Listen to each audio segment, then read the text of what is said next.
does God exist? Is religion a force for good or evil? Can religion and science go hand in hand? To find some answers, I've come to Oxford, home to the oldest university in the English-speaking world and the place where I studied as an undergraduate. One of the jewels in the city's crown is the Oxford Union, the debating chamber that's witnessed such legendary orators as Winston Churchill, Benazir Bhutto, and of course, Kermit the Frog. I've come back to the Union today to sit down with the world's most famous atheist, Professor Richard Dawkins, to put faith on trial and to ask, is religion evil?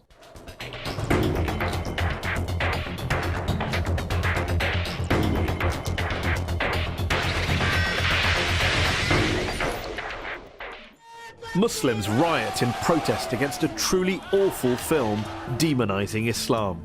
Dozens are killed. The Quran, if found guilty, can be burned. A Christian pastor in Florida tries to burn a copy of the Quran and ignites global pandemonium. Even Buddhists are at it, attacking the Muslim minority Rohingyas in Western Burma. And of course, the conflicts plaguing the modern Middle East are often blamed on ancient hatreds between the children of Abraham. Remember 9/11? Was this religiously inspired terrorism? Thousands died. Yet here's the thing. Societies without faith haven't fared much better. Communism banned all religions, as Joseph Stalin and Mao Zedong systematically slaughtered millions of their own countrymen.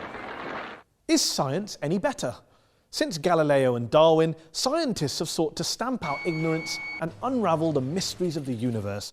But science has also poisoned the environment, unleashed killing on an industrial scale, and now threatens our entire planet. My guest today, however, stands firmly on the side of science and has provoked controversy with his attacks on religion. Ladies and gentlemen, Professor Richard Dawkins. One of the most prolific thinkers of his generation, he shot to fame in the 1970s with his research into genetics, and his book, The Selfish Gene, transformed evolutionary biology. His most famous work, The God Delusion, sold millions of copies and has been translated into more than 30 languages. Richard, thanks so much for joining us here on Al Jazeera. Before we go any further, I just want to check something.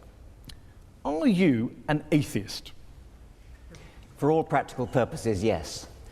Nobody can actually say for certain that anything doesn't exist. But I'm an atheist in the same way as I'm an a-leprechaunist and an a-fairyist and an a-pink unicornist. So you're not 100% sure God doesn't exist, but you're sure enough to make it practically... I'm as sure as you are sure that fairies and leprechauns don't exist. And do you see an equivalence between the idea of God and the idea of a fairy and a leprechaun? The evidence for both is equally poor. You say, in The God Delusion, one of my favourite sentences that jumps out of the page, that the God of the Old Testament is a petty, unjust, unforgiving control freak, a vindictive, bloodthirsty ethnic cleanser, a misogynistic, homophobic, racist, infanticidal, genocidal, filicidal, pestilential, megalomaniacal, sadomasochistic, capricious, malevolent bully. As a piece of rhetoric, superb. But do you really believe that? Congratulations on getting megalomaniacal right, by the way. Most people fumble on that. Yes, if you've actually read the Old Testament, I think you would have to agree. It's hideous. It's an the God of the Old Testament who is a monster. But also the God of the Quran, the New Testament, the Hindu scripture? Well, the God of the Quran, I don't know so much about. The God of the New Testament is widely advertised as being a bit more gentle. And certainly, on the whole, he is. There are things about the New Testament that I find, in a way, almost more objectionable than the Old Testament.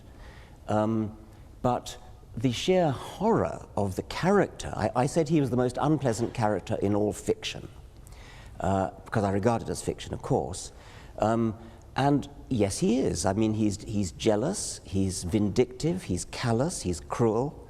And yet this is a God that is worshipped by, loved by, adored by, followed by millions, billions of people. I hope not. I hope that the God that is adored by millions of people is a grown-up kind of God who is no longer... I hope that most people the kind of people I would like to know who worship and admire him regard those stories as not literally true. Now, there are some who do regard them as literally true, and I suspect they either haven't read the Old Testament or they're not the kind of people I would wish to know, because you do not want to worship a character like that. By all means, worship some kind of great spirit of the universe, some kind of creative intelligence who created the universe, but don't worship this vile, vindictive monster of the Old Testament. Why throw around these sweeping statements about religion? Not the God of the Old Testament, but religion itself being evil. I mean, do you believe religion is evil? No. But you say plenty of times in this book that religion is evil. You said in a speech famously that I think a case can be made that faith is one of the world's great evils, comparable to the smallpox virus, but harder to eradicate. I do think that, yes. Because what I'm talking about there is faith, where faith means belief in something without evidence. Because if you believe something without evidence, then that justifies anything. You're no longer vulnerable to somebody coming back at you and saying, hang on a minute, let me argue the case. If you believe it without evidence, which is what faith is, then you don't argue the case. You say, no, I'm not arguing that case. This is my faith. It's mine. It's private. I don't dissent from it. I don't retreat from it. You're just going to have to accept it. Now, that is evil. And yet you spend so much of your time debating people of faith. So clearly people of faith are interested in having discussions. They're not just all blind believers insisting on their way of... Well, nobody said anything about all of them. I mean, the vast majority of religious people are perfectly good, nice people, as you are. There's no suggestion I've ever made that all religious people are evil. Of course not. There is a logical progression that goes from believing in faith, having faith that your God tells you to do something, and doing terrible deeds, like suicide bombing, like flying planes into skyscrapers. The vast majority of people of faith don't do such terrible things.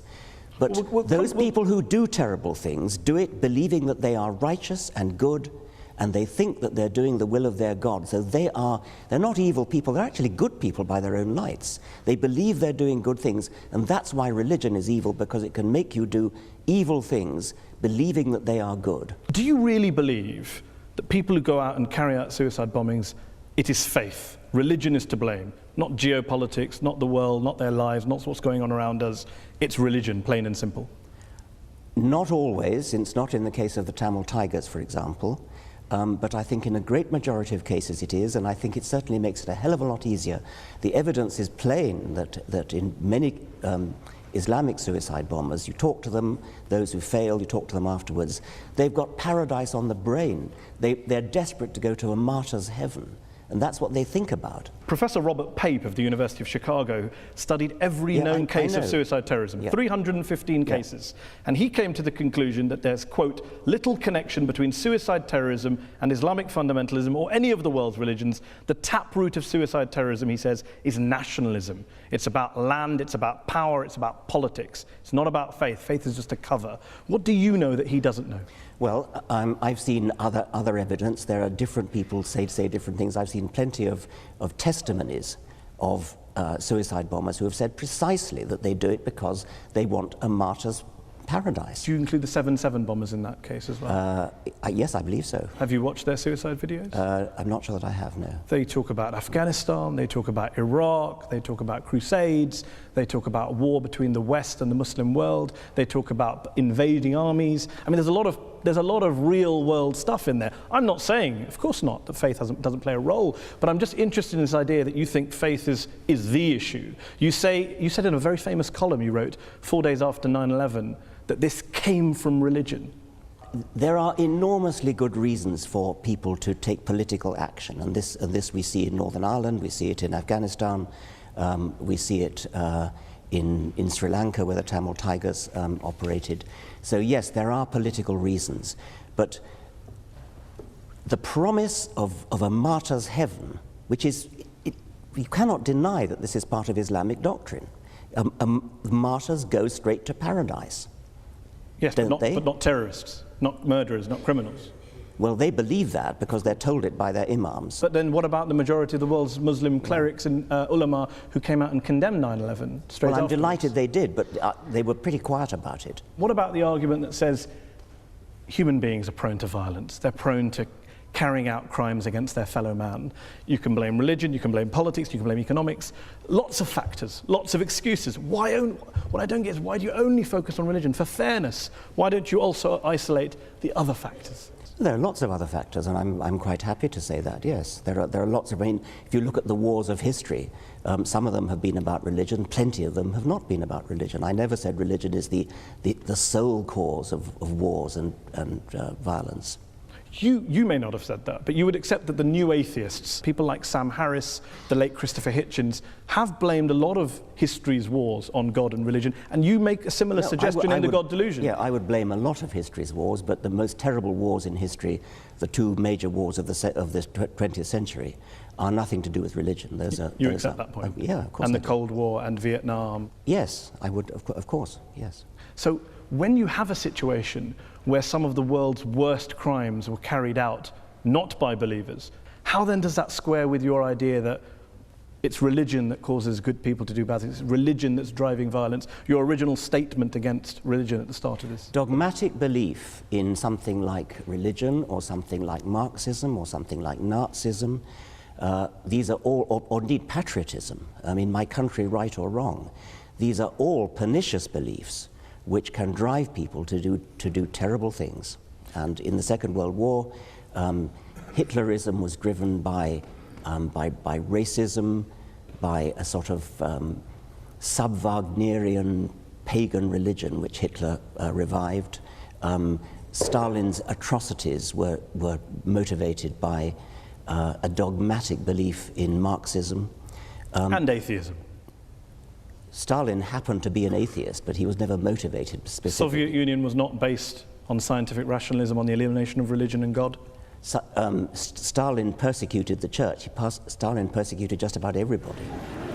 Are you saying that the Soviet Union, the leaders of the Soviet Union, were not driven by a hatred of religion and a belief that science and human progress and materialism was the way forward? They believed that materialism, science, human progress, those are kind of there was a Marxist slant on those words, and they were hideously misused. Mao Zedong, when he invaded Tibet, told the Dalai Lama that religion is poison. The subtext to the late Christopher Hitchens' book was religion poisons everything. Can you blame people of religion for saying, hold on, we've heard these ideas before, that religion poisons everything and it leads in one direction? It's an incidental fact that Mao Zedong and Stalin happened to be atheists. They incidental, were not it wasn't core to communism. I think it was not core to communism, no. So when Karl Marx was talking about religion being the opiate of the masses, that was just a throwaway line? Yeah, I mean, that was an out of context statement. I mean, what on earth do you think that's got to do with atheism? I don't know. Let me put a statement in context to you. Albania, one of the world's worst dictatorships, tyrannies that we've seen in the last 100 years. Article 37 of Albania's communist constitution declared, quote, "The state recognizes no religion and supports atheistic propaganda in order to implant a scientific, materialistic world outlook in people." What do you think you're saying? I mean, that's an appalling thing to say. Of course it is. Why is that an appalling thing to say? What do you disagree with in that statement? Why would I want to support atheistic propaganda? I support science and truth. But you don't support spreading atheism. I support spreading science and truth. If that happens to be atheism, I support it. I'm not going to start bullying people into being atheist. I'm not going to start trying to compel people to be atheists. That was what the Albanians were doing. It's nothing to do with what I want to do. Of course, but you'd like to persuade them not to be believers and become atheists. I'd like to raise consciousness in a gentle, civilized way, using argument, rational argument, from evidence. In your book, you cite lots of evidence for the bad things religion's done. What I wonder is, if you were being fair, wouldn't you have also included some of the good things that religion's done? My passion is for scientific truth. I don't much care about what's good and evil, actually. I care about what's true. I mean, do you actually believe in your Muslim faith? Do you believe that Muhammad split the moon in two? Do you believe that Muhammad flew to heaven on a winged horse, for example? I pay you the compliment of assuming that you don't. No, I do. I believe in miracles. You believe that? Yes. You believe that Muhammad went to heaven on a winged horse? Yes, I believe in God. I believe in miracles. I believe in revelation. I mean, the point here is that let's assume I'm wrong, Richard. I'm wrong. Let's. Let's assume I'm wrong. I'm wrong. I'm happy to concede that, Richard. I'm happy to concede it. I'm wrong. All religions are wrong. God does not exist. We're all mad. The issue is we exist. We've existed for a while. I think even Christopher Hitchens said, and you've said in your writings, we're not going anywhere. So my question to you is, why not acknowledge, for example, the good things that religion has done? Do you accept that religion has done good things, despite all of our mad beliefs and our miracles? I accept that individual religious people have done an enormous number of good things. Not driven by religion. Well, I mean, who knows? You're very mean-spirited. You won't give any credit at all Take to somebody like Martin Luther King, for example. Reverend Martin Luther King. Yes. Obviously, he was a cleric. I imagine that fed into the good things that he did. Plenty of other things did. He was a great admirer of Gandhi, and he was a great admirer of non-violence. He was a brilliant and wonderful, great man. Would you disconnect MLK's non-violence and Gandhi's non-violence from their very strongly held religious beliefs? They didn't. Well, I think it's not a thing that I really care about, actually. I mean, I think they were... You do care about it, Richard. You're saying that people carry out violence in the name of God, and I cite to you an example of very famous people who have done good and non-violence in the name of God, and you say, I'm not interested. If God doesn't exist, then doing something good in his name it's great that something good gets done, but there's no evidence at all that believing in God makes you more likely to do good things. I can't see any noble, logical connection between being religious and doing good things. Let's concede that God does not exist. Let's concede that religion is false. My problem here is trying to understand why some of the new atheists are so anti-religion when religious people clearly are doing lots of good things and they're doing it in the name of God. I've never denied that religious people are doing good things and non-religious people are doing good things. I care about what's true. I'm an educator, I'm a scientist, and I want people to understand the truth about the universe in which they live. That's what I care about. And I regard religion as a distraction, and in some cases a pernicious distraction from true education, which I love and value the way you value and love your God. Can you not do both? Well, so long as they don't contradict each other. Richard. As long as they don't contradict each other. But if you actually believe Muhammad flew to heaven on a winged horse, that's an anti-scientific belief. And that could be wrong. But it bloody well is wrong. But that doesn't change. Yeah. That doesn't change. How do you know it's wrong? Oh, come on. You're a man of the 21st century. No, I'm just asking. It comes back to my original question. The rational position is the agnostic. The rational position is the agnostic position. Why up there? What, I mean, the rational position. I didn't say up there. I didn't pick a place. Okay, you well, picked a place. why would a winged horse be the way to get to heaven if it's not up there? I asked a question about. You asked about proof. I'm all for saying I can't prove it, but can you prove he didn't do it? I mean, this is the end-all debate. Can I prove he didn't fly to heaven on a winged horse? I'm just asking on your criteria.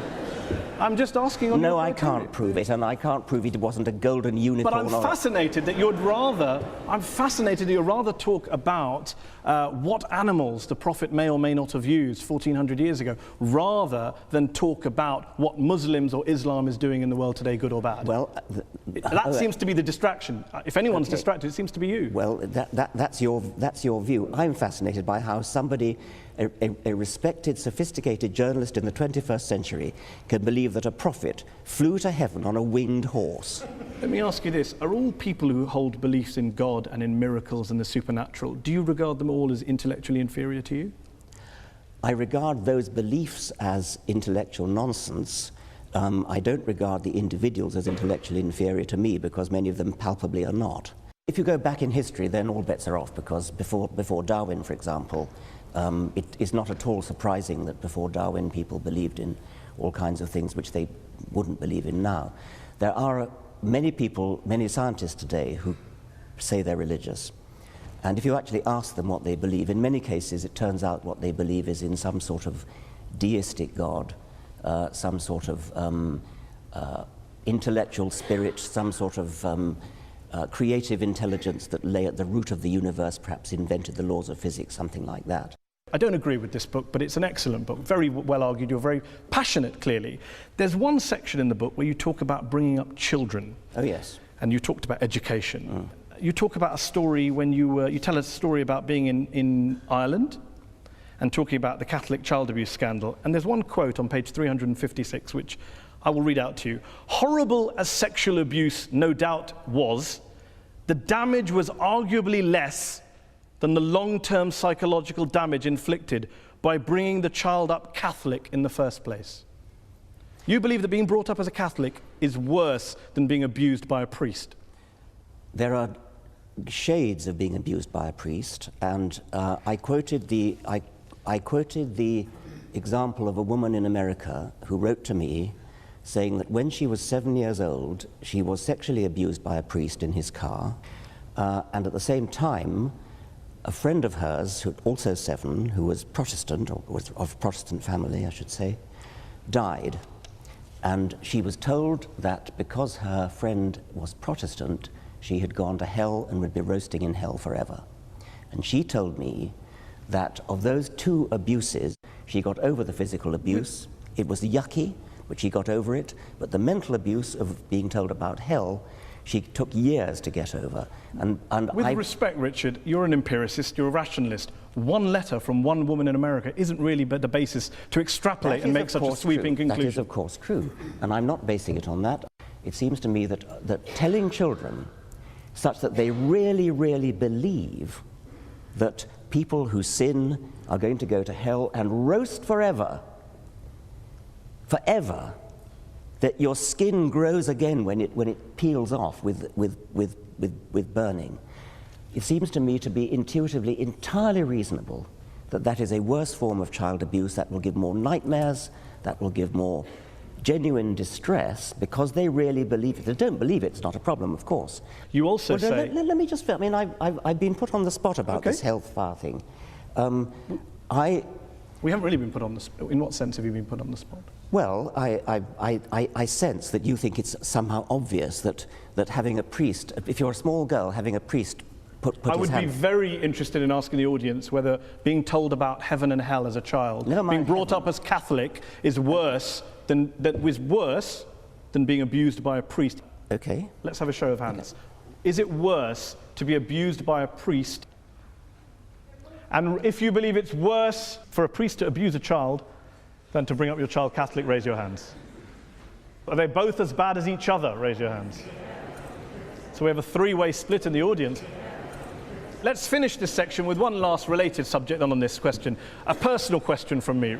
You talk about how to teach children that there is one God, or that God created the world in 6 days, that is child abuse. To even teach your children religion is child abuse. So, I have a daughter. I teach her about Islam and the horse. Am I guilty of child abuse? Do you teach her the world was created in 6 days? No, because Islam doesn't teach that, Richard. I'm delighted to hear that. I ask again, am I guilty of child abuse for teaching my child stories from the Quran? No, yes you or are no? Not. No. Good to know. Yeah. We are going to talk more about science, and we're going to go back to the audience to ask some questions to Professor Dawkins in part 2. We'll be back after the break.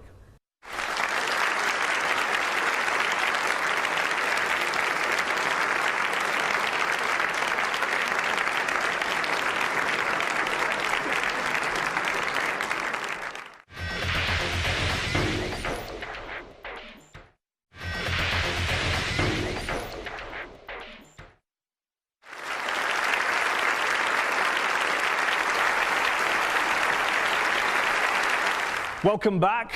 We're talking about religion and its impact on the world. Good, bad, evil. We're joined here by our guest, evolutionary biologist, Professor Richard Dawkins. Richard, science is your great passion. And you're a great believer in science. You're an evangelist for science, a promoter and defender of science. But what would you say to those people who say there are some quite important questions, genuine questions, that science cannot answer? Why are we here? What's the meaning of life? Where does morality come from? And that if religion wants to have a crack at answering those, what's science's objection? I'm not sure I'd accept that science can't answer those particular questions. I think there are other questions science probably shouldn't try to answer, like what is right and what is wrong. Those are questions that are not the immediate concern of science. But what's the meaning of life? Why is there anything? How did it all start? Those seem to me to be scientific questions, or potentially scientific questions. If there are some questions of that sort that science can never answer, then we should at least keep trying to answer them. And if science can't answer them, religion having a crack at answering them, if there's no reason to think that religion has any basis for an answer, then why would religion have a crack? Why would you bother to listen to religion having a crack at answering them? I mean, one thing I would say is there may be questions that science can't answer, like the origin of everything. But if science can't answer them, then religion certainly can't, and nothing else can either. Why? Why is it it's either science or nothing? Well, yes, because science is the method of getting at what's true. I mean, if you take something like how did the universe begin, which is a very baffling, deep question. How did life begin? Another baffling, deep question. Both those questions are unanswered. The best methods we have of approaching those are the methods of science, because these are the methods that look at evidence, that evaluate evidence in all sorts of sophisticated ways. What has religion got to do with that, other than just looking at the writings of somebody who wrote a few centuries ago? I mean, why would you bother to read those writings? So the great philosophers and theologians in history who have grappled with these big questions and thought about spiritual issues, moral issues, the transcendent, they're all wasting their time? Yes, they're wasting their time. What about, why does my life have meaning? What's its worth? Well, where does my dignity come from? Your meaning and your dignity are up to you, and mine are up to me, and these are not questions that science would attempt to answer. Each person finds their own meaning in their own life. And good luck to them. And what's wrong with religion offering moral certainties if, as you say, science can't answer moral questions? Science can't offer moral certainty, but I don't see that religion can either. You don't think that the religious values we have today, the moral codes we live by today, were originally derived from Judeo-Christian values, Islamic values, Hindu values? Not really, no. I mean, things like the Golden Rule, things like treat others as you would wish to be treated yourself. These are ancient values which crop up all over the world. They've been adopted by many religions. You can find justifications for them in moral philosophy. You can find justifications for them in evolutionary biology, which is my own subject. I don't seriously think you're going to base your morality on religion, because if you do, then you've got to say, well, do I base it on Scripture? I hope you don't base it on Scripture, because if you do, then you're going to have some pretty horrible values unless you deliberately cut out those parts of Scripture which are unacceptable to modern morality. Do you believe science is omnipotent, that it can answer all questions? I've already said no. I've already said it can't answer moral questions. But questions about the real world, questions about reality, questions about the origins of things, why life is the way it is, why the world is the way it is, why the universe is the way it is, yes, science is the way to answer that. Some of your critics have argued that you are willing to hold religion up to a very, put it under the microscope, hold it to account, scrutinize it, criticize it. You don't do the same to science or scientists or some of the bad things that have come out of science. Well, bad things that come out of science, if by that you mean horrible weapons. Nuclear weapons, yeah, gas chambers, nuclear eugenics. Weapons, yeah. These are terrible things which are technology that arises out of science, and it's certainly true that if you want to do terrible things with technology, but terrible weapons, for example, science is the best way to do it, because science is the best way to do anything. And even bad things. Even bad things. I mean, that's right. If you want to develop a terrible weapon, you're not going to do it in any other way than by science. The trick is not to want to develop a terrible weapon, and that's a political decision. And you do not see science and religion as occupying two different compartments that can live side by side. They are in conflict with one another. Insofar as religion attempts to talk about reality and has an alternative vision of reality, I think they are incompatible, yes. Despite the fact, as we discussed earlier, many of our leading scientists are believers? I think it's baffling. I mean, what they in practice do is they leave their religion at the door when they go into the lab. And so they get on with their science. They say they don't. Well, I know they do, but, well, okay. Isn't it because religion answers all sorts of human needs and spiritual urges which science never can? Isn't that the real issue that you can't get away from? Religion may answer human needs. I mean, for example, if you're terrified of dying, religion may answer the need for comfort and consolation. Or if you miss a loved one who's died and you hope to see them one day in heaven, then religion answers a need. It doesn't make it true. And one last thing, and then we'll go to the audience. What do you say to those people who say, you talk a great deal about the power of science, the truth of science. You have people like Sam Harris who say morality can be determined by science. You have quite charismatic, forceful people going around the world proselytizing on behalf of science, that science is actually the new religion that you guys are pitching. I wouldn't say it's a new religion. I mean, it certainly does some of the things that religion traditionally has tried to do, like to answer the deep questions of existence. And it does that, and it does it successfully in a way that religion never has.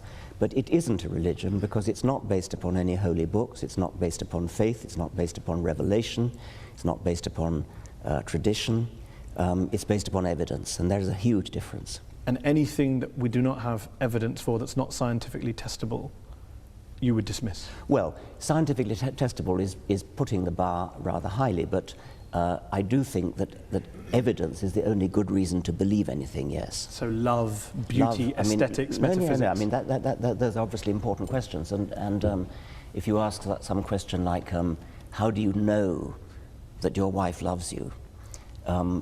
It's from evidence.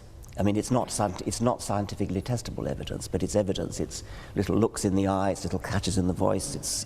I mean, that is evidence. That's not just internal revelation.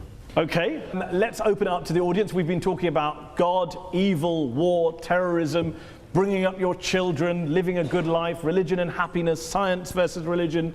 Who would like to answer the first question? Yes, you? If the Almighty God appears suddenly on the cloud or on the earth or part of the universe, what is your reaction? Are you going to believe or are you going to go against him? What would it take for you to believe in God, not just miracles? Yeah, I mean, popping his head through the clouds. Yeah, that's the thing I've worried about a lot. Obviously, it would do wonders for the book. the reason I worry about it is that obviously, as a scientist, I'm committed to the view that I would change my mind if evidence came along. And so it's a very important question. What would that evidence look like? And I've talked about it with my colleagues a great deal. I used to think, yes, if there was a great deep Paul Robeson voice coming out of the clouds saying, I exist, and then yes, obviously I would believe it. But have you ever seen a really, really good conjuring trick? There are things that I've seen done that it seems to me to be, God, that's got to be a miracle. And yet you know it's not. And so there is a real problem there that we are easily fooled. Let's take another question from gentleman here. Very interesting guy. I was extremely amused when you described faith as sort of brooking no argument. This university, of course, began with the study of theology. Most of the people here would have been studying theology at the beginning of the university, and indeed the way in which it was taught was not professorial. You didn't have lectures mostly. Mostly you had discussions, debates. People didn't write monographs, they collected discussions, notes of discussions. People disagreed about their faith. Absolutely, I mean, everybody had a different opinion and everybody expressed it and everybody was heard. What's the question? The idea that, so the question is, do you really think that your view of faith brooking no argument measures up to really any experience of how people think about their faith? You talked about the evidence that your wife loves you. I think for most religious people, the evidence that there's a God is rather like that. Well, obviously, I would be mad to suggest that that theologians don't argue. They argue all the time and always have. They fight wars over their arguments. So clearly they argue. I'd say, when I say brook no argument, I don't mean that they don't argue. When you say that theologians have disputes and interesting discussions, I take it that from your garb, you take a position one way or the other on whether the transubstantiation, whether the bread and wine really is the body and blood of a first century Jew, or is merely symbolic. But what evidence you bring to bear on such an argument, I cannot imagine. It would not be a real argument at all. It would be a false argument. It would not be an argument which could be settled by real evidence. Just deal with the point about the evidence level when you refer to love of your wife. When you say that your wife loves you, and you're getting evidence from looks in the eye and catches in the voice was the phrase that I actually used. And the questioner said, that's the way religious people feel about God. Yes, they feel that about God, but there's no evidence that they're getting any cues at all. I mean, their God is an imaginary God inside themselves. They feel that they're getting little looks from the eyes of God and sounds from the voice of God, but why should we believe them since we can't see or hear any evidence to that effect? Let's take another question. Gentleman here in the second row. With regards to religion, you've given an example where the Islamic faith and the Muslims basically, they wrap themselves up in bombs because that's what they believe is an Islamic faith. But I disagree with you, because there are more than 1 billion Muslims living in the world today who actually believe in the Quran and the scripture, which you said if everybody started believing in the scripture, then that would be horrible. But I disagree with you, because more than 1 billion Muslims believe that if you kill one innocent person, it's as you've killed the entire humanity. So today humanity is about 7 billion people. So more than 1 billion Muslims do not strap themselves up and actually go and commit suicides. The problem with many scriptures, and I think the Quran is no exception, is that you can find a verse that says so-and-so, and you find another verse that says the opposite, and so you have to pick and choose. I mean, is it not the case, for example... You always choose the bad ones. Well, no, I mean, I'm suggesting that you shouldn't be in a position of having to choose.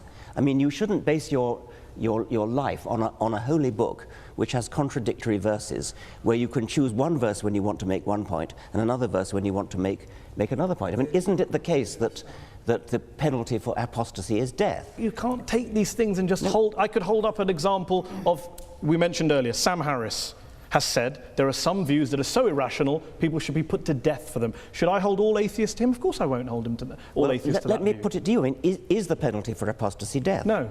Good, I'm delighted to hear that. Why didn't... And the Quran doesn't say it is. Well, then... Some Islamic scholars do. Okay. But that's debate and discussion. There's arguments going on. Things take place over centuries. Okay. Well, let's have an atheist make a point and join the debate. Lady there's waving her hand.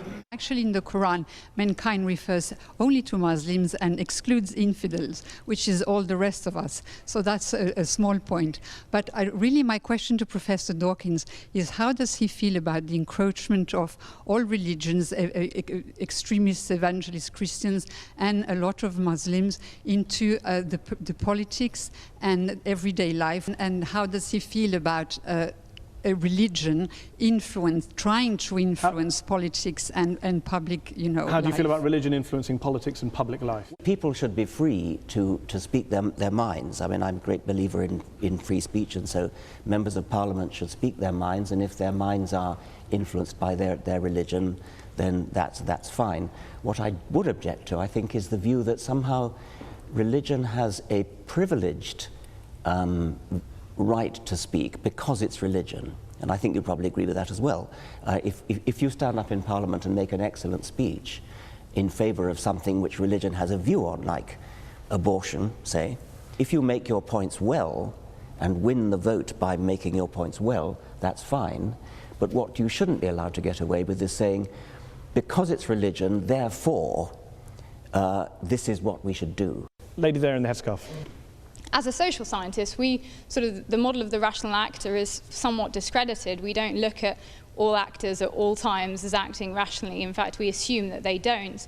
But that was the prelude to my question. My question was really, would you accept that it's not so much religion that causes conflict, but sincere commitment to some belief that you think is morally important? And in that sense, do we get rid of morality?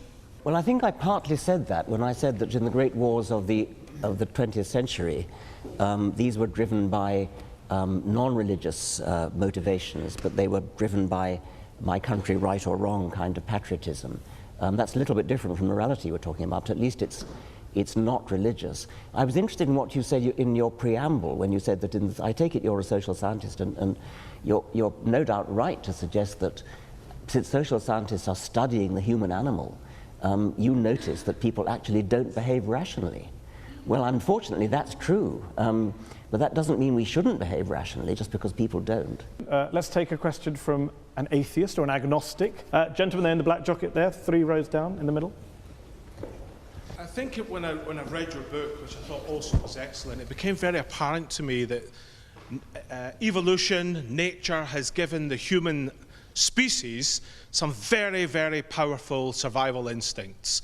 We're aggressive, men want to spread their genes, we want to gather as much resources together as we can to help our genes continue and survive. And as a result of that, there's been a lot of very, very dark episodes in our history. The Roman Empire, which was terribly oppressive, hedonistic, the Vikings who stole, raped, pillaged, the Persians, so on and so forth. Do you not think that it was actually the ideas of religion that took the human race, the human species, from beyond these base survival instincts and started to give them a new paradigm for thinking, which was not necessarily in the interests of the instincts that they have for survival? It's perfectly true that a sort of selfish gene view of life, which is what I've mostly written about, is a very unpleasant view of life. And if you followed the creed of the selfish gene literally and actually lived your life according to it, it would be a very unpleasant world in which to live. It would be a sort of Thatcherite work. I mean, I've often said that while I'm a passionate Darwinian when it comes to explaining the way life is, I'm a passionate anti-Darwinian when it comes to organizing our lives. Would the world be a better place if religion disappeared tomorrow? Yes. Despite all the good things we discussed, that you recognise.